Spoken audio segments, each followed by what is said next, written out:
Asterisk, if you've ever made the right decision, only to watch someone else ruin it and leave you holding the bag, you're going to love this story. Hit that like button, subscribe, and get ready for a petty revenge that's lasted half a decade and counting. Asterisk. 6 years ago, I was working as a buyer at a large corporation. Not glamorous, but important. My job was to source products for different departments, negotiate prices, meet deadlines, your typical supply chain role, with a few fires to put out here and there. One day, a huge request came down from the top. We needed a custom product, something tailored just for our company. And it had to be rushed. I'm talking $110,000 on the line. No room for mistakes, no time to breathe. So I did what any good buyer would do. I reached out to every supplier I had on speed dial. A few got back to me, but 2 stood out. One was a rep named Riki. Sharp, fast, and thorough. The kind of person who picks up on what you need before you even finish the sentence.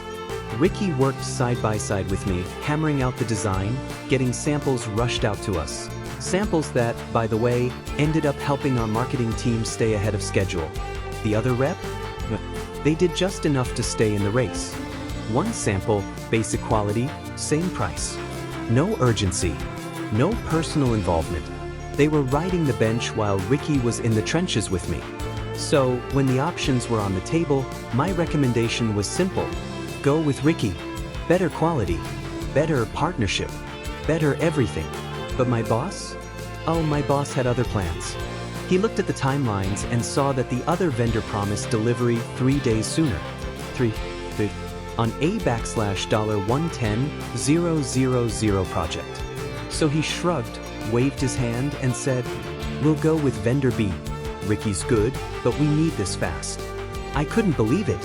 I'd spent weeks working with Riki, coordinating samples, revising specs, and now I had to call her and tell her it was all for nothing. I made the call. I tried to explain. I told her how much I appreciated her work, how hard she fought for the project. She was quiet. Then she said, "I understand, but I won't be working with your company anymore." And that was it.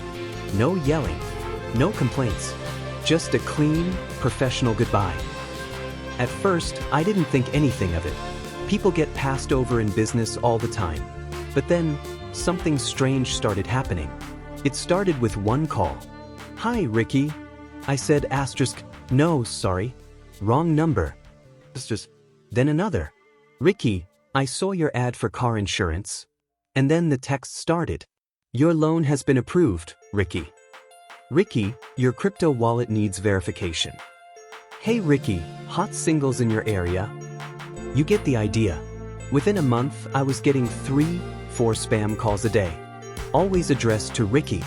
I figured, okay, just some random data glitch. I blocked the numbers. Reported the texts. Signed up for those data removal services that promise to scrub your info from the web. Didn't help. In fact, it got worse. Some days it was a dozen calls. Different area codes. Different time zones. All with one thing in common. They thought I was Riki.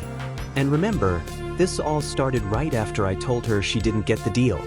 Coincidence? I don't think so. Imagine living with that constant intrusion. You're in a meeting. Phone buzzes, asterisk, "Hi Riki."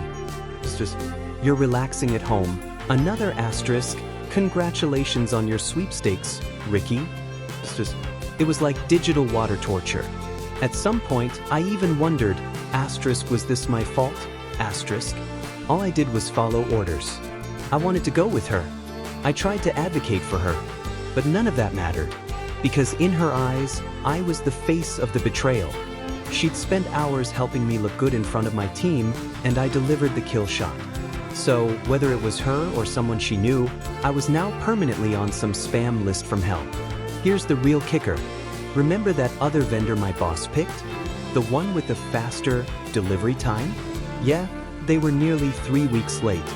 Not 3 days early. 3 weeks late.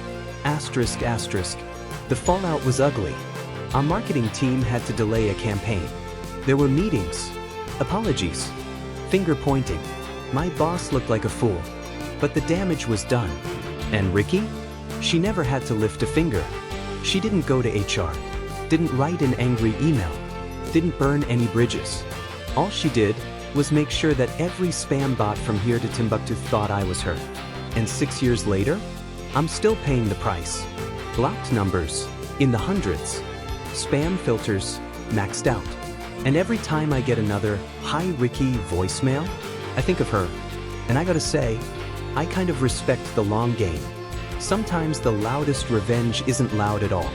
It's subtle, patient, and just inconvenient enough to drive you slowly insane. And honestly, if I were in her shoes, I might have done the exact same thing.